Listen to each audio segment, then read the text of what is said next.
All right, everybody. Today's video is not really a video about anything. It's just a few things I'd like to cover in regards to living. Um, you know, I don't think age is really important in this journey of life. I don't think that we spend enough time learning from each other. And so this video is going to be a video topic about things I've learned in my life that I hope people can gather benefit from. If you've had the chance to talk to me, you would realize that a lot of the things that I do and say can almost seem puzzling, because if you know who I am or what I'm not or what you've experienced, there's a challenge with a lot of people's perception of me because they see one side. And I think everybody has a bunch of different sides that, they a bunch of different faces that they show to the world, the many faces of who you are. So I think the point of this video is just going to go through a few things that, people I think struggle with, and we have a difficult time identifying with these things. So with each other or even recognizing them within ourselves. The first thing is, I think it's very imperative. It's a huge, huge, huge importance to take responsibility. For every failure, you take responsibility. For every success, I think it's beneficial to give credit to those who helped contribute to that success, more so than it is to even pat yourself on the back and go, you know what, I did a good job. I think your successes are highly dependent on a lot of external circumstances.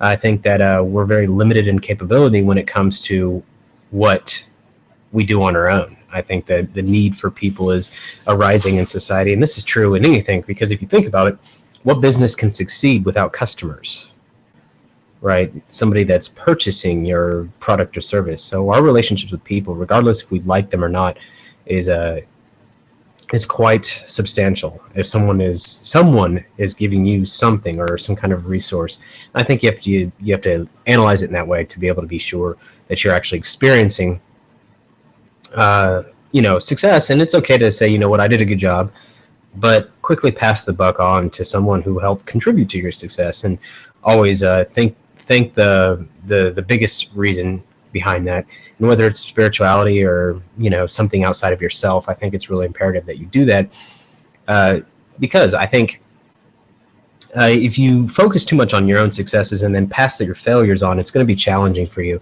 And part of where I'm at right now in life, I'm 28 years old, and that's not old, but it feels like it's been a hell of a journey. And I say this because it hasn't been your normal 28 years of life. And I say that in the traditional sense of, hey, most people get their master's degree around, 24, 25. Most people get their PhD. And I say most people, but I mean most people in the United States. If they decide to pursue a PhD around 26, 27, and then they're done with school, and that's it. And then they're now being introduced to the workforce and being introduced to life, or however they want to pursue it or see it. Whereas other people graduate college at 22, and they've been in the workforce for, say, at this point, 6 years. For me, it wasn't always that easy. For me, it was much more of a challenge. Getting into school had always posed a very difficult challenge for me, because it was not so much of I didn't want to do school. It was I couldn't afford school, and I didn't have the parental support, and I didn't have the family, and I didn't have the life that a lot of people had to give me the opportunity to be able to do that. And it's not an excuse. It was the way that my life had turned out. So it was much more challenging for me than a lot of people. I had too many things going on. I chose different priorities. I pursued business starting at 18 years old. I decided that I wanted to focus on producing income. I wanted to focus on succeeding, and not wasting a lot of time in the education component of it, or the traditional education rather, and I wanted to educate myself. Well, there's consequences to either course of action. I think the first consequence that I can think of that comes to mind is mine was a lot of trial and error. And over the last 10 years, trial and error has yielded to a great amount of learning experience for me. And that experience has come tenfold into being a leader, being a person, and it has made me realize that there are so many things about organizations, about people, and with the pursuit of Myers-Briggs, and always focusing my development and always trying to enhance my perspective in life and trying to improve the situation I am in. Don't measure your success in simple terms. Don't measure it by how many friends you have, or don't measure it by how much income you make or what job you have. Measure it by where you're at here in your heart, where you feel that amount of success, what that success feels like to you. That's how you need to measure it. Recall a time when you may have been more happy, and where did you feel in your heart? How did you feel? How do you remember that experience, and compare now to that? And from a Myers-Briggs standpoint, this would be using SI. This would be focusing on SI and FI. But compare. Remember those experiences and go, you know what? I don't feel that way now. And so it's time for a change. And I think the other thing I want to talk about is fear. We all have this fear. And there's this cliche saying, the only thing to fear is fear itself. That's stupid. I'm not even going to go into why that's dumb. I think the fear is normal. I think it's, but again, I'm not telling you not to be afraid. I'm telling you to take the chance anyway. If you feel like something is obstructing you from achieving something or being something, time is not a luxury we can afford to waste. And, today marks the passing of my grandfather, and where he passed today. And for me, it was just another reminder of how much limited time we really do have. I mean, it just seemed like a few years ago where he was complaining about my siblings and my cousins and whatever else that he felt like complaining about in the day. But I think the real thing about it was, it just seemed like yesterday. And the last time I actually saw him complaining was, 10 years ago. And I think it's a gentle reminder that time is a luxury, and it's the most important commodity we have. And we shouldn't just waste it or put things on these very long timelines. Like, this one particular project's going to take me 12 years. Too many things change to be able to plan out that far. I think that you got to limit it down to, why are you wasting time? Is it because you're afraid of confronting your fears? Some things do take a long time. I totally understand that, but you got to think about the things that you're delaying, and why are you delaying them? Why am I sitting these things off? Why am I pushing them off? What is the motive behind what I'm doing right now? And I think that's the challenge that we have, is being honest with ourselves and recognizing that the things that we fear, they're not even really, I'm not dead. Let me just put it that way. And like anybody, I can fear many things. I can fear the result of an action. I can fear something that I feel has impeded me from, succeeding. And I feel like, maybe if I make this decision too soon, all else will fail and you hit rock bottom. But, if it's just you, all you have to consider is you, and you'll live. If you have a family, that's a little different of a circumstance. You have to take more factors into consideration, or at least human factors into consideration. But the choice we have and the choices we have are not only just logical ones, but they're ethical ones. And the thing that I find fascinating about Socionics, and everybody who knows me knows I don't care for Socionics, but I do like this aspect of it, is they don't call introverted and extroverted feeling, they call it ethics. Introverted ethics and extroverted ethics, which helps kind of frame what it actually is. So with that being said, that's how we make decisions in this world, ethical ones and logical ones. And where do we derive this sense of ethics? It's easy to say that. I even laugh at myself because I realize that 95% of people think they're more ethical than everyone else around them. But I think we're all susceptible to unethical things, whether we like it or not, smudging the lines and making things difficult for ourselves in the future, but not recognizing it or holding it against ourselves, our moral compass. And it is true that people who have religion are no more ethical than people who don't. I don't think it's a thing of religion or spirituality or doctrine. I think it's a human factor that us as being humans, contributing to. It's not so much what belief system you have or what cultural system you have, but I think the thing that we got to keep in mind is how we're treating other people on these ethical decisions, who's being impacted. And there's many different ethical points of view. But I think that the things that we've learned in life or the things that I've learned in life, is taking responsibility, making the best ethical choice you can at the time, adhering to your values, taking care of those around you.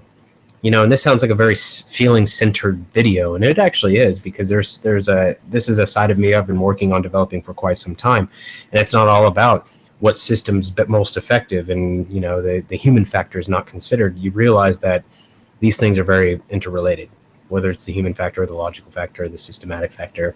It's all very interrelated. So I think it's important that we recognize each other as people. We recognize that we have fear. We have fear in our hearts, fear of whatever it may be. We can profess that we don't, we can claim that we don't, but there is a fear. Take action and feel the fear and do it anyway. And I think there's a book called that. But the fear is a normal thing, and I think that if we overcome that fear, then we can. I say overcome, but you'll always feel it. Just push it aside and do it anyway. I think that's what I meant by overcome. And so, don't delay. If you have something that needs to be done, don't delay. Just get it done. I mean, time, like I said, is our greatest commodity, and we have to recognize that. Another thing I want to recognize in this video is that I think the guy that inspired me over my last vacation week, last week it was, his name is T.D. Jakes, I think. Anyway, he's on his talk show. I think he was on some talk show, Dr. Oz or something. And he said something that really stood out to me, and it was this. It was, why? I think it was something along the lines of, why has your, crisis become my emergency? And I think that's a thing we need to recognize more importantly, in how other people are interjecting their own problems into your life, and we tend to take those on as human beings and go, wow, that's become my problem. And as of late, I would say over the last month or two, I've really cut down on the talking about other people. I just simply let it go.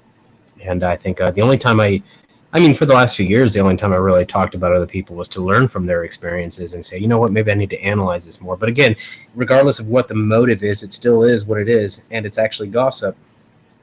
And so I've removed gossip, or at least try to remove gossip, from my current objective in life.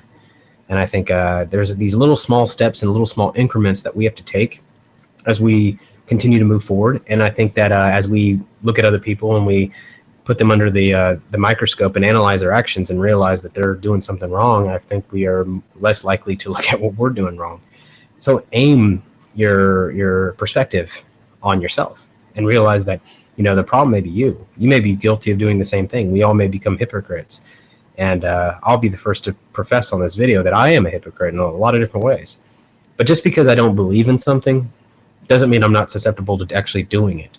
And I think this is a certain humility that comes with time, when you realize that I can hold a strong urge against somebody and go, you know what? You probably shouldn't do that. That's not something I really agree with. But then I look at myself and I go, you know what? I'm guilty of the same thing in many regards. I've done many different variations of that theme. So I think it's easy, even for people who have focused their life on self-development over the last 10 years, like I have, to still make these simple mistakes. And I think another thing that I'd like to share with this video is to find a career that makes you happy, something that you enjoy doing, and it's not about the income. It's not about, like I said, it's not about how you're measuring success based on external factors. Success comes from this heart element. What is in here? What do you feel in here is the biggest and the most effective gauge of your own success. I think that if you can find that happiness in your soul and, find content with yourself, be content with yourself, then you're far better off than someone who can't be content with yourself. After witnessing a few people that are display very bad character, and I say display because I don't know who they are on the inside, but they display very bad character, I realize that their only punishment is they have to live with themselves for the rest of their life, as opposed to me putting them down, which they don't need. They already have to live with themselves. Don't you think that's punishment enough? If you're the worst person you could possibly think of, and you have to live with yourself the rest of your life, that's a pretty tough fate. They don't need me to condemn them for it. They don't need me to make them feel horrible about it. So it's imperative that we take circumstances like that into consideration before we start taking people down. I don't think it's necessary to always take people down. Sometimes I think it is necessary to defend your position or your environment or your family or things like that. But I think it's important that we don't focus on taking others down as quickly, because you realize they're punishing themselves enough. I think the most important part is not throwing yourself in the same bin. For example, if you don't know how to swim and someone's drowning, you don't jump in with them. It's not going to result in anything, right? So don't put yourself in the same bin. Make sure you stay out of that. You just have to figure out how you can offer a lifeline without compromising your own life. And I've talked about altruism before. I don't think there's a such thing as 100% altruism. I think other people do believe there is. I just don't. So that's not something to discuss, because it's not something I've learned in life per se. It's just, I think it's important to take care of yourself before you throw yourself in the same pit. Now somebody else has to have two people to save versus one. So it's just considering other people's factors when you're making decisions like that. Don't put yourself in that position. This is why also you should not be around the wrong people, because the wrong people can influence you in the wrong ways. And I've talked about laws of association on my other videos on my channel. Creating those associations and finding the right associations and making sure that your relationships are healthy and they're contributing to your growth. I think that we all need to look for information outside of ourselves. I don't think that we all need these people giving us quote unquote advice. I find that the most common advice givers are the ones making the most mistakes. And the people who often give advice are the ones that are often guilty of giving advice or guilty of committing the same crimes. I think it's when they give advice, they find some kind of consolidation in their own behavior by giving advice, making themselves feel better. And I believe this is called moral equilibrium, if I'm not mistaken. And that moral equilibrium is basically, I did a lot of bad things, so if I do something good, it will balance me out. If I do a few things good, then it'll balance me out. And I believe that's what it's called. It could be ethical equilibrium. It's one or the other. Regardless of what it is, that's the term is rather. That's, I think, what a lot of these people are doing. So be wary of those who give a lot of advice, because often the people who give advice unwarranted are the ones who are very guilty. So if you are one of the advice givers, or you find yourself giving your people advice all the time, there's two things you got to consider. Number one is, who the hell are you hanging out with so much that you often have to give that much advice? And are these people growing you? Okay, if you're the top of your circle, which I've talked about in another video, in the sense of the most developed or the most advanced with the people you spend time with, you need to find a new circle of friends, new associations. Okay, that's number one. If you're the advice giver. If you're the advice giver, number two is you could look at what you're doing. What situation are you in? Why are you giving so much advice? Are you smarter than these people you're around? Is it common? Why is it unwarranted? Do you feel the need to give advice? These are, if you feel the need to give advice, there's probably a reason for it. The reason may be that you're actually trying to compromise, or rather, not compromise, that's not right. You're trying to make up for some defaults in your own personality. You're trying to feel more secure about it. It's very likely that could be the case. So these are some areas that I think that I've learned a few things, and I've learned to be wary of those who give this kind of advice. This is a video from my own experiences. I don't warrant this as good advice or bad advice. Take what you will, leave what you don't want. And I just want to tell you that my experiences have been hell in my life. And for many reasons, because I've been told what I should and shouldn't do by other people. And these other people weren't the right people. I've been told what I should limit my potential in and what I should focus on, and that was bad advice. And I tend to follow these people's advice more often than not. And the more that I follow the advice of the masses, the more I recognize that I struggle. I struggle with making the right decisions. I allow input into my mind that I shouldn't allow into my mind. And so be careful of that. Make sure that you focus on the people that it's around you.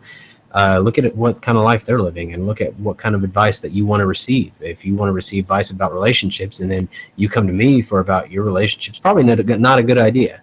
You got to find people who've had success in the way that you want success in that particular field in order to do that. So it's important that you do focus on things that do make you happy. It's important that you do focus on a career that makes you happy. I think the key to life is finding happiness. Now, that's really cliche for me to say, but it's the truth. I think that, if you can, we all are going to experience stress, but what's your internal state? Is it your location? Is it your group of friends? Is it your family? Is it, your immediate family? Is it your kids? Is it your parents? Is it your school situation? Is it your career? What are the things that lower the happiness meter that you have in your heart? What are the things that make you feel so horrible on the inside? Because I got a list of them. And I realized just last week, why do I put myself through these things? Why do I feel like I have to go through these things? Do I feel like the word have to me is a victim word? And I use it quite a bit. I have to do this. I have to do this. See, what I've been trying to change lately is I choose to do this. I've made the choice to do this. I'm sorry, but I made a choice. And I hope you can respect that decision. And these are the areas that I've been focusing on in my own language to reprogram my mind in a more efficient way. And so keep these little points in mind. This video is not meant to be a 3-hour-long monologue, but it is meant to get some things off my mind that are current. And, all right, so let me give you a little change in direction here on this video, but I will let you know a few things that are going on in my life that prompted this video. I am going through a major career transition. So the career transition that am going through has brought some new things to perspective. And it's not a bad thing. It sounds like I lost my job, but I didn't. Okay, I didn't lose my job. It's a transition in the sense of what I'm going to be doing professionally for the next, different than I've done in the last 5 years. And so it's just a transition, but this transition has made me realize that there are things that need my focus and attention, especially in the world around me. I'm looking for several things. Okay. I'm looking for thinkers, not MBTI people with a T in their acronym. I'm looking for people who think outside the box. I'm looking for people that are unique in their perspectives. I'm looking for people who feel like something's not right. Okay, something's not right. And they may not know exactly what it is, but they have this feeling on the inside. Okay. I'm looking for a group of people. And this group of people is very important to something I'm trying to establish. And I'm not giving a lot of details here because I want to hear perspectives. I want to see perspectives. I want people who feel like they meet the criteria of unique individual, feel like an alien, misfit, unique perspective, value-driven, innovative. Anybody who feels like they can go into that category, feel free to shoot me an email. Let me know that something's caught your interest, something that you've been wanting to do forever, and you didn't know how to pull it off. Okay, I need some help, and I got an idea, and this idea is really, really critical for me, and it's really critical for a lot of people. If you feel like this is you, shoot me an email. Email is in my About section on the channel. Please email me, and that's that. Okay, last thing I'm also looking for, because I am going to be doing a lot of Myers-Briggs work in the next 6 months, I would appreciate, and I say this, any contributions, whether it's financial, whether it's idea-oriented. There's a donation page if you want to go the financial route. Any contributions to the initiative of getting Myers-Briggs more public, getting more attention to this channel, bringing more traffic, creating more awareness and personal development. I have a lot of plans for personal development and interpersonal development and coaching. And any resources help, any fan funding helps, anything helps. Okay, and I normally don't ask for any type of money, but I will in this case because I think that this is bigger than just you and I. And so now, if you are looking at donating a substantially large amount of money, if you need like what I'm going to do with that, I will give you a specific budget. However, if it's not worth my time, then I'm not going to prepare all these documents for you to get $5. Okay, so I'm worth a lot per hour, so I'll charge you on that. So with that being said, anything helps. Ideas, video ideas, marketing ideas, anything. Just feel free to shoot advice. Well, advice is not the right word. Ideas. Please shoot me ideas. Like if you have anything that you feel is going to be beneficial to people in the future. Maybe you're at the point where you're on a tipping point and you're ready to branch out and start your own venture somewhere. I'll be happy to collaborate with you. I think it's we're here to help each other, and just make sure that we're respecting of each other's time. Okay. I am a capitalist, and what that means basically is business. It means that I'm very vested in business, and if I feel like you're taking advantage of my willingness to give you time, I will cut you off. But I hope that our relationships in the future will be mutually beneficial, so that we're actually helping each other versus me helping you. Okay, because those days are over. I've done enough of that. And it's been unappreciated for a very long time. Not that everybody would unappreciate it, but I don't have that much time. And so there's a lot of pressure on me right now. Anyway, with that being said, I appreciate you guys' continual viewership. And I appreciate your time watching these videos. I appreciate your contributions to my channel. I'm sorry I can't reply to every comment. There's just too many. So, and I appreciate the help of all the contributors, especially on the MBTV Slack, and Trey for all his efforts keeping everything running in the sense of, from the technical side, graphical side, Slack side, moderating Slack and making sure that little memes are in the right place and people are posting in the right channels. And then I appreciate people who have vision. So people want to change things, and they don't like the way that things currently are. My ambitions include many things, and changing is definitely the all-encompassing word of what I'm looking at doing.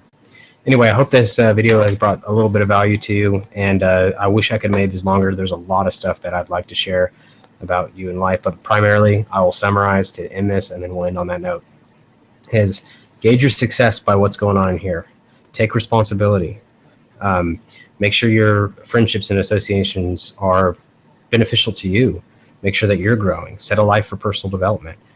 Don't be the advice giver. Be the advice receiver. Look for new things. Look for new insights. Seek things. Develop yourself. And when you develop yourself, you'll find that you have strength to help other people. Make sure you do something you love. Be passionate about it. Be a contributor to the world. Contribution equity. Give something and be something. Whether it's to one person or thousands or millions, do something. I also want people in, I'm also looking for a group of people to help these ambitions of mine with the limited amount of time that I have. And I know I got a few names in mind in the top of my head, but I would like to hear from the unknown. Okay, so that too. And I'd appreciate any contributions. So to summarize that video, there it was. Anyway, thank you guys for your time, and I appreciate it. Have a good day.